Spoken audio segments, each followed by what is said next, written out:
எல்லார்கிட்டேயுமே ஒரு இன்ட்ரெஸ்டிங்கான டாப்பிக்கு தான் ஷேர் பண்ண போகிறேன். ரொம்ப நாளாகவே என் ஸ்டூடெண்ட்ஸ் மட்டும் இல்லாமல் நம்ம சேனலுடைய சப்ஸ்கிரைபர்ஸும் என்கிட்ட கேட்டுட்டு இருந்த ஒரு டாபிக் தான். தம்ப்நெயிலில் பார்த்துருப்பீங்க அப்படின்னு நான் நம்புகிறேன். ஆமாம், நீங்கள் லவ் பண்ணுற பர்சன், அந்த பர்சன் கிட்ட இப்போது கரண்ட் சுச்சுவேஷனில் பயங்கரமான ஒரு டிஸ்டன்ஸ் ஏற்பட்டுருச்சு. அந்த டிஸ்டன்ஸுக்கு பிறகு கூட நான் இன்றைக்கும் அவங்கள பற்றின தாட்டில் தான் இருந்துக்கிட்டு இருக்கேன்.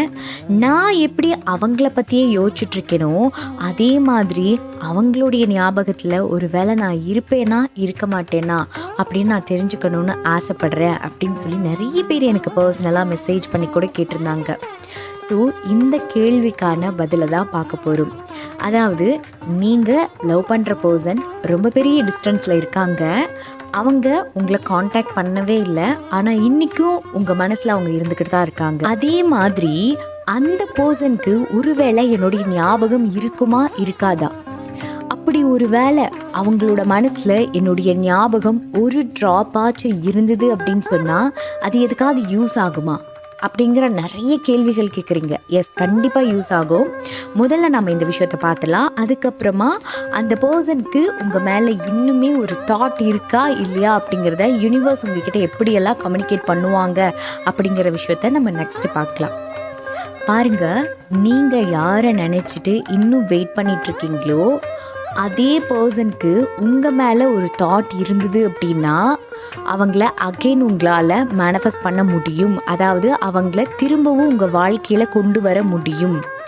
ஓகேங்களா? சரி, ஓகே. இப்போது அந்த பர்சனுக்கு உங்கள் மேலே தாட் இருக்கா இல்லையா அப்படிங்கிறத எப்படிலாம் தெரிஞ்சுக்கலாம், அதை எப்படி யூனிவர்ஸ் நம்மக்கிட்ட சொல்வாங்க அப்படிங்கிற விஷயத்தை இப்போ பார்க்கலாம். யூனிவர்ஸ் நம்மக்கிட்ட தெரியப்படுத்துறதுக்கான 10 அறிகுறிகளை நான் க்ரியேட் பண்ணி வச்சுருக்கேன். இந்த 10 அறிகுறிகள் பார்த்திங்க அப்படின்னா என் ஸ்டூடெண்ட்ஸ்க்கு அண்ட் தென் என்னுடைய பர்சனல் லைஃப்பில் நடந்திருக்கு. அண்ட் இதுதான் ஃபேக்டும் கூட. இது நடந்தது அப்படின்னாலே உங்களால் ஈஸியாகவே கணிக்க முடியும் அந்த பர்சனுக்கு இன்னமும் என்னுடைய ஞாபகம் இருந்துக்கிட்டு தான் இருக்குது. அந்த பர்சனை நான் இப்போது மேனிஃபெஸ்டேஷன் பண்ணேன்னா கண்டிப்பாக அந்த பர்சன் என்னை தேடி வருவாங்க அப்படிங்கிற ஹோப் கண்டிப்பாக உங்களுக்கு பிறக்கும். ஸோ அதனால் இந்த வீடியோவை ஸ்கிப் பண்ணாமல் பாருங்கள். ஃபர்ஸ்ட் அறிகுறி என்ன அப்படின்னா, உங்களுடைய வாழ்க்கையில் இந்த ரொட்டீன் லைஃப்பில் அவங்க இல்லாமல் நீங்கள் ட்ராவல் பண்ணிகிட்டு இருக்கக்கூடிய இந்த நாட்களில் ஆன்மீக சிந்தனை இருக்கக்கூடிய நபர்கள் உங்கள் வாழ்க்கையில் வருவாங்க. ஓகேங்களா? ரெண்டாவது அறிகுறி என்ன அப்படின்னா, புதிய நபர்கள் உங்களோட வாழ்க்கையில் வருவாங்க. இது வரைக்கும் நீங்கள் ஒரு குட்டியூண்டு சர்க்கிளில் தான் வாழ்ந்துட்டுருக்கீங்க அப்படின்னு சொன்னால் புது புது மனுஷங்க உங்கள் வாழ்க்கையில் வருவாங்க. மூன்றாவது அறிகுறி என்ன அப்படின்னு சொன்னால், பழைய ரொம்ப நாளைக்கு முன்னாடி உங்ககிட்டேருந்து விடை பெற்று போயிருப்பாங்க இல்லையா, அதாவது சிச்சுவேஷனால் உங்கள் ஃப்ரெண்ட்ஷிப் பிரிஞ்சு போயிருக்கும் இல்லையா, அந்த மாதிரியான நண்பர்கள் திரும்பவும் உங்கள் வாழ்க்கையில் வருவாங்க. ஏன் அப்படின்னா, நீங்கள் முழுசாக பாசிட்டிவான மேக்னெட்டாக மாறும்போது உங்களை சுற்றி உங்களை பிரிஞ்சு போனவங்க, உங்களை வேண்டான்னு சொன்னவங்க, இந்த மாதிரி உங்களை அவாய்ட் பண்ணவங்க எல்லாருமே உங்களுக்கு மறுபடியும் ஃப்ரெண்டாக மாறுவாங்க. நான்காவது அறிகுறி என்ன அப்படின்னா, பாசிட்டிவ் மென்டாலிட்டி இது வரைக்கும் உங்களுக்கு ஜம்பிங் மைண்ட் செட்லேயே தான் இருக்கும். அதாவது 10 நிமிஷம் பாசிட்டிவாக இருப்பீங்க, அதுக்கப்புறம் மறுபடியும் நெகட்டிவாகவே மாறிடுவீங்க. இந்த மாதிரி ஜம்பிங் மைண்ட் செட்டில் இருந்துகிட்ருக்கக்கூடிய நீங்கள் முழுவதுமாக பாசிட்டிவாக ஒரே நிலையாக மாறுவீங்க. அண்ட் தென் அது கூடவே சேர்த்துக்கோங்க, எனர்ஜி ஹண்டர்ஸ் இருப்பாங்க இல்லையா, அதாவது உங்களுடைய எனர்ஜியை உறிஞ்சக்கூடிய பீப்புள்ஸ், அவங்க எல்லாரும் அவங்களாவே உங்கள் வாழ்க்கையை விட்டு ரிமூவ் ஆகி காணாமல் போயிடுவாங்க. ஐந்தாவது அறிகுறி என்ன அப்படின்னு சொன்னால், பணப்பிரச்சனை, பொருள் பிரச்சனை இதெல்லாம் உங்கள் வாழ்க்கையில் ஒரு வேளை இருந்துகிட்ருக்கு அப்படின்னா அந்த பிரச்சனைகள் எல்லாமே கிளியர் ஆகும். உங்களுடைய திருப்திகரமான வாழ்க்கைக்கு அது அடித்தளமாக இருக்கும். அந்த நேரத்தில் நீங்கள் கான்ஃபிடெண்ட்டாக புரிஞ்சுக்கலாம், அந்த பர்சனுக்கு இன்னும் என் ஞாபகம் இருக்குது, கண்டிப்பாக அந்த பர்சன் என் லைஃப்குள்ளே மறுபடியும் வரப்போகிறாங்க அப்படிங்கிறத நீங்கள் தெரிஞ்சுக்கலாம். ஆறாவது அறிகுறி என்ன அப்படின்னு சொன்னால், தனிமையில் நீங்கள் இருந்தாலும் நிம்மதியோடு இருப்பீங்க. நல்லா புரிஞ்சுக்கோங்க, தனிமையில் இருக்கும்போது கில்ட்டியாக ஃபீல் ஆகும் சிலருக்கு.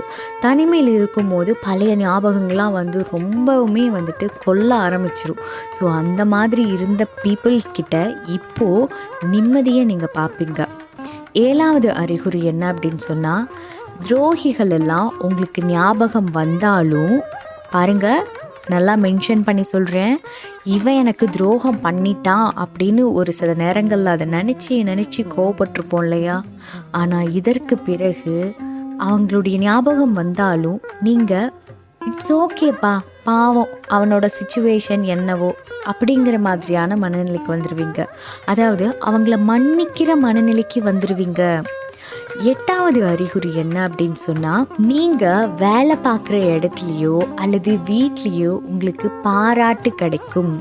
உங்களுக்கு வேலை பார்க்குற இடத்துல பிரச்சனைகள்லாம் இருந்துகிட்ருக்கு அப்படின்னா அதெல்லாம் அழகாக உங்களுக்கு ஃபேவரபுளாக மாறும். வீட்டில் ஒரு வேளை உங்களுக்கு மரியாதை இல்லை, உங்கள் வீட்டில் இருக்கவங்களே உங்களை நிறைய பிரச்சனை கொடுக்குறாங்க அப்படின்னு சொன்னால் அதுவும் உங்களுக்கு சாதகமாக மாறும்.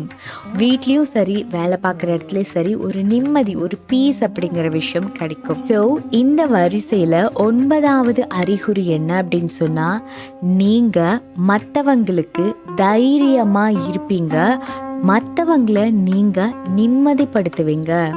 பாருங்க, உங்கள் ஃப்ரெண்ட்ஸ் மட்டும் இல்லை, உங்களோட ஃபேமிலி மெம்பர்ஸ் மட்டும் இல்லை, யாருன்னே தெரியாதவங்க குழப்பத்தில் இருக்காங்க அப்படின்னா அந்த இடத்துல இந்த யூனிவர்ஸ் உங்களை கொண்டு போயிட்டு அவங்க கிட்ட ரீச் பண்ணுவாங்க. அந்த கஷ்டத்தில் இருக்கக்கூடிய பீப்புள்ஸ் கிட்ட உங்களை கொண்டு போய் ரீச் பண்ணுவாங்க. அந்த பீப்புள்ஸ் உங்களோட பேச்சுனால, உங்களுடைய அந்த பிடிப்புனால, அந்த பாண்டிங்னால அவங்க தைரியமாக மாறுவாங்க. அதாவது உங்கள் எல்லாருக்குமே சிம்பிளாக புரிகிற மாதிரி சொல்லணும் அப்படின்னா, உங்களை லீட் ரோலாக அவங்க எடுத்துப்பாங்க. உங்களை தான் அவங்க பின்பற்ற ஆரம்பிப்பாங்க. இவர் இருக்காரு, அப்புறம் எனக்கு என்ன பயம் அப்படிங்கிற மாதிரியான மனநிலையில் உங்களை ஒருத்தவங்க ஃபாலோ பண்ண ஆரம்பிப்பாங்க. நீங்கள் அவங்கள தைரியமாக ஹோல்டு பண்ணிவிட்டு ட்ராவல் பண்ண ஆரம்பிப்பீங்க. கண்டிப்பாக பாருங்கள், இந்த இடத்துல எல்லாருமே தயவு செஞ்சு புரிஞ்சுக்கோங்க.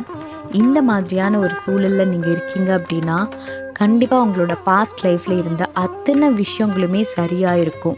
உங்களுக்கு ஃபினான்ஷியல் ரீதியான பிரச்சனைகள் இருந்திருக்கலாம், அல்லது மன ரீதியான பிரச்சனைகள் இருந்திருக்கலாம், அல்லது காதல் ரீதியான பிரச்சனைகள் இருந்திருக்கலாம். இந்த எல்லா பிரச்சனைகளுமே அழகாக மாறி இருக்கும். அப்படி யாரோட வாழ்க்கையில் மாறி இருக்கோ அவங்களோட வாழ்க்கையில் தான் யாராவது சில பேர் உங்களுடைய ஃபாலோவராக மாறுவாங்க, உங்களை பின்பற்ற ஆரம்பிப்பாங்க. அடுத்த விஷயம், 10வது விஷயம், கடைசி அறிகுறி என்ன அப்படின்னா, என்னோட வாழ்க்கை முழுசாக மாறிடுச்சு. என் உள் உணர்வு சொல்லுது மாறிடுச்சு அல்லது மாறப்போகுது. நான் திருப்தியாக இருக்கேன், நாளைக்கு எப்போ விடியும்னு இருக்குது அப்படின்னு தோணும். பாருங்கள், சில பேருக்கு காதலிக்கிற நாட்களில் எப்படா காலையில் விடியும், அந்த பர்சனை பார்க்கலாம் அப்படின்னு தோணும். இன்னும் சில பேருக்கு ஜாப்லேயோ அல்லது பிஸ்னஸ்லேயோ நிறைய பாராட்டோ நிறைய பேர் புகழோ கிடைக்குது அப்படின்னா, எப்படா காலையில் விடியும், எப்படா ஆஃபீஸ் போவோம், எப்படா நம்மளை எல்லோரும் பாராட்டுவாங்க, ரொம்ப இன்ட்ரெஸ்டிங்கான ஜாப் இல்லை அப்படின்னு தோணும். ஓகேங்களா? ஸோ இந்த மாதிரி ஜாபாக இருந்தாலும் சரி, காதலாக இருந்தாலும் சரி, நீங்கள் ஒரு வேளை மன நிம்மதியோட பீஸ்ஃபுல்லோடு தூங்க ஆரம்பிக்கிறீங்க, உங்கள் வாழ்க்கை ரொம்ப அழகாக இருக்குப்பா, சூப்பராக இருக்குப்பா அப்படிங்கிற மனநிலையில் நீங்கள் உணர்ந்தீங்கனாலே நல்லா புரிஞ்சுக்கோங்க, உங்களை நேசிக்கக்கூடிய அந்த பர்சன் திரும்ப உங்கள் வாழ்க்கையில் வரப்போகிறாங்க அப்படின்னு அர்த்தம். கான்செப்டை புரிஞ்சுக்கோங்க. அந்த பர்சனுக்கு உங்களுடைய ஞாபகம் இருக்கா இல்லையா அப்படிங்கிறது மட்டும் இல்லாமல், அந்த பர்சன் உங்களை தேடி வர்றதுக்கு முன்னாடி இந்த 10 அறிகுறியும் உங்ககிட்ட இருக்கும். உங்களுக்கு கான்செப்ட் புரிஞ்சுதுங்களா? அந்த பர்சனுக்கு உங்களுடைய ஞாபகம் இருக்கா இல்லையா அப்படின்னு தெரிஞ்சுக்கிறதுக்கும் இந்த 10 அறிகுறிகள் உங்ககிட்ட இருக்கும். அது மட்டும் இல்லாமல் அது கூடவே கம்மிங் சூன் அந்த பர்சன் உங்கள் வாழ்க்கையில் திரும்பவும் வர போகிறாங்க அப்படிங்கிறதுக்காகவும் இந்த 10 அறிகுறிகளும் இருக்கும். இந்த டாபிக் உங்கள் எல்லாருக்குமே புரிஞ்சிருக்கும் அப்படின்னு நினைக்கிறேன். ஸோ புரியல அப்படின்னு சொன்னால் கீழே கமெண்ட் பாக்ஸில் எங்கிட்ட கேளுங்க, அல்லது எங்கிட்ட பர்சனலாக லைஃப் கோச்சிங் எடுத்துக்கணும், அல்லது லா ஆஃப் அட்ராக்ஷன் சம்மந்தப்பட்டமான classes, love attract, money attract, job attract, இது போல் உங்களுக்கு ஏதாவது வாண்டட் இருக்குது அப்படின்னு சொன்னால் கீழே டிஸ்பிளே ஆகிட்டு இருக்கக்கூடிய நம்மளுடைய வாட்ஸ்அப் கான்டாக்ட் நம்பருக்கு மெசேஜ் பண்ணுங்கள். நான் பர்சனல் ஃபோன் காலில் தான் கிளாஸ் எடுத்துட்ருக்கேன். நான் ஆடியோ எதுவும் சென்ட் பண்ண மாட்டேன். 5 நாள் நீங்கள் கிளாஸ் எடுத்தாலும் அதுவும் பர்சனல் ஃபோன் காலில் தான் நடக்கும். 10 நாள் நீங்கள் கிளாஸ் எடுத்தாலும் அதுவும் பர்சனல் ஃபோன் காலில் தான் நடக்கும். ஸோ பர்சனல் ஃபோன் காலில் நான் உங்கள் கூட பேசுகிறதுனால எனக்கு என்ன பெனிஃபிட் அப்படின்னு சொல்லி கேட்டிங்கன்னா, உங்களுடைய எல்லா சந்தேகங்களையும், அதாவது law of attraction and psychology இந்த 2 விஷயத்துலையுமே உங்களுக்கு ஏதாவது டவுட் இருக்குன்னா என்கிட்ட பர்சனலாக பேசி உங்களால் சொல்யூஷனை கேட்டு தெரிஞ்சுக்க முடியும். அது மட்டும் இல்லாமல் கிளாஸே பார்த்தீங்க அப்படின்னா பர்சனல் ஃபோன் காலில் தான் கொடுக்குறேன். ட்ரைனிங் ஃபுல் அண்ட் ஃபுல் பார்த்தீங்க அப்படின்னா ஃபுல் பர்சனல் ஃபோன் காலில் தான் நடக்கும். ஸோ அதனால் தைரியமாக வாட்ஸ்அப் நம்பருக்கு மெசேஜ் பண்ணுங்கள். என்னுடைய கிளாஸில் ஜாயின் பண்ணணும் அப்படின்னு விருப்பம் இருக்கக்கூடிய நபர்கள் மட்டும் வாட்ஸ்அப்பில் மெசேஜ் பண்ணுங்கள். தேங்க்யூ.